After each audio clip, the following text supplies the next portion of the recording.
За сайн байцгаана уу? Энэ өдрийн мэндийг хүргье.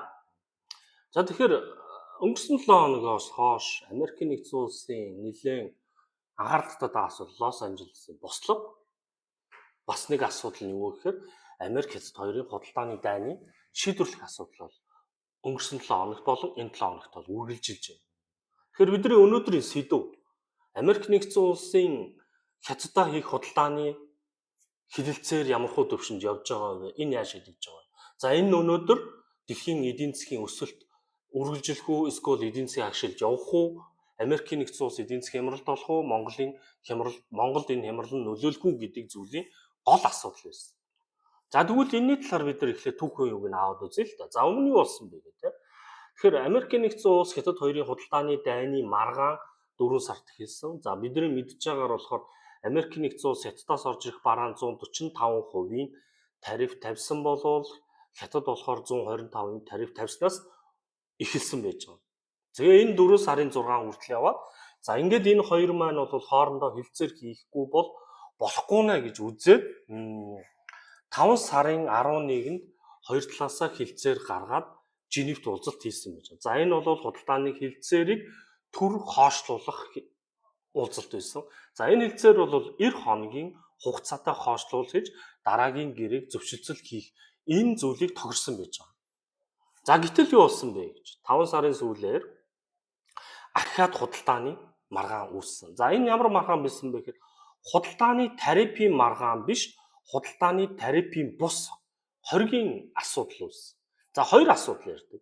Нэгдүгээр нь юу вэ гэхээр Америкийн нэгдсэн улсад экспортлдог газрын ховор металлын бүтээгдэхүүний хориг хятадаас.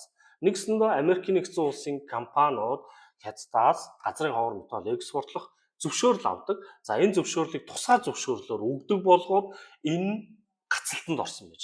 За үүнээс болоод Америкийн нэгдсэн улс, Япон, Европын холбооны улсуудад бол өндөр технологийн бүтээгдэхүүн дээр зогсонгүй байдал үүссэн. Үүндээ ялангуяа автошины салбар дээр ийм юм болсон байж. За энэ дээр нь Америк хариу үйлдэл үзүүлж яасан бэ гэхээр өндөр технологийн хагас дамжуулагчийн бүтээгдэхүүнийхээ зүйл дээр хориг тавьсан.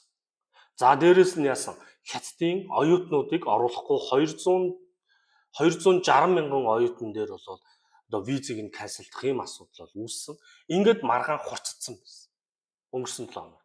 За тэгвэл өнгөрсөн 7 хоногийн сүүлээр буюу 6 сарын 5-нд Америкийн нэгдсэн улсын ерөнхийлөгч Дональд Трамп болон хятадын ерөнхийлөгч Ши Жинпин ерөнхийлөгч болсноос хойш анх удаага уцаар ирсэн гэж. 90 минут үргэлжилсэн уцаар ярилцлагаар энэ хоёр улс худалдааны хилцээрийг хийхийг тохирсон байж байгаа. За үүнтэй холбоотойгоор 6 сарын 9-өөс 6 сарын 11 өнөөдөр 11-ийг дуусгах болтол 2 өдрийн хилцээр явагдсан. За энэхүү хилцээрт хэн оролцсон бэ гэж хоёр талаасаа 3 төлөөлөгч оролцсон. За эхний хүн бол Америкийн нэгдсэн улсаас оролцож буй хүн бол Ховард Лутник гэж. За энэ болохоор худалдааны сайд оролцсон байна. Скот Бэйсийн сангийн сайд оролцсон, 3 дахь нь Джеймсон Гэрэргээд худалдааны төлөөлөгч оролцсон байж байгаа. За мэдээж хамгийн том толгойсон хүн болохоор Лутник гэдэг хүн байж байгаа. За хятадын төлөөллөөс болохоор Хэл Лифен гэдэг хүн. За төрийн зөвлөлийн дэд ерөнхий сайд. За энэ эдийн засгийн асуудлыг хариуцсан гол хүн гэж үзэж байгаа. За хоёр дахь том хүн нь болохоор худалдааны сайд Ван Винтео гэдэг. За гурав дахь нь Ли Чинган гэдэг худалдааны дэд сайд гэсэн юм 3 хүн оролцсон байж. За эхний өдрийн уулзалт буюу 6 сарын 9-ний өдрийн уулзалтаар бол хоёр тал асуудлуудаа ярилцсан. Мэдээж энэ асуудал дээр юу ярилцсан бэ гэхээр Америкийн нэгдсэн улс руу нийлүүлж буй ховор металлынхаа хоргийг цуцлах асуудлыг Америкийн талаас нэлээд хүчтэй тавьж байгаа бол хятадын талаас тийм үү хагас дамжуулагч болон чипний технологи за эдгээрүүдийнхаа хоргийг цуцлах оюутнуудын визийг бол зөвшөөрөх энэ асуудлыг нэлээд хүчтэй ярилцсан байж байгаа. За уулзалтын дараагаар бол Лутник ярьсан байхаа хилцээр бол маш сайн амжилттай явж байна гэж хэлсэн бол Бэсэнд бол үнэхээр гайхшигтай сайн явж байгаа гэдэг зүйлийг хоёр талаасаа хэлсэн байж байгаа.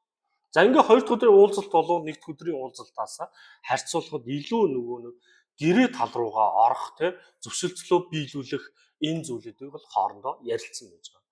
За энэ уулзалтаар юу ярьсан бэ гэхээр ямар ч байсан хятадууд худалдаан дээр газрын ховор металлынхаа худалдаан дээр зөвшөлтсөл хийж зөвшөөрөл олгохыг зөвшөөрсөн байж байна. Америкийн нэгдсэн улсаас бол хагас дамжуулагчийн чип, хагас дамжуулагчийн тэр бүтээгдэхүүний одоо сургаалт, тэнцвэг тэрэгний одоо энэ тоон төхөөрөмж гэдэг зүйлүүдийг бол өгөхийг зөвшөөрсөн. За химийн бодис гэдэг ч юм уу те. Эдгээр зүйлийг бол хоёр талаасаа зөвшөлдсөн ийм уулзалт бол болсон байж. Тэгэхдээ энэ бол албан ёсоор одоо юу гэдэг гэрэн дээр гарын үсэг зурсан уулзалт биш. Энэ нь юу вэ гэхээр ямар ч хэлсэн хоёр тал зөвшөлтсөл хийсэн. Энэ зөвшөлтслийн эцсийн маягаар батлагдах нь Дональд Трамп болон Ши Жинпин хоёулаа гарын үсэг зурчиж энэ баталгааж байна. Тэгэхээр энэ хоёр талаасаа ямар ч хэлсэн гар барих хэмжээнд дээр бид нар зөвшөөрлийг хийсэн. Одоо хоёр удирдагч зөвшөөрөх дээр л эцсийн маяг. За энэхийн хилцээр гэрээ маань албан ёсоор гарын үсэг зураад хэрэгжих эцсийн хугацаа нь 8 сарын 10 гэдэг өдрийг товлсон байж.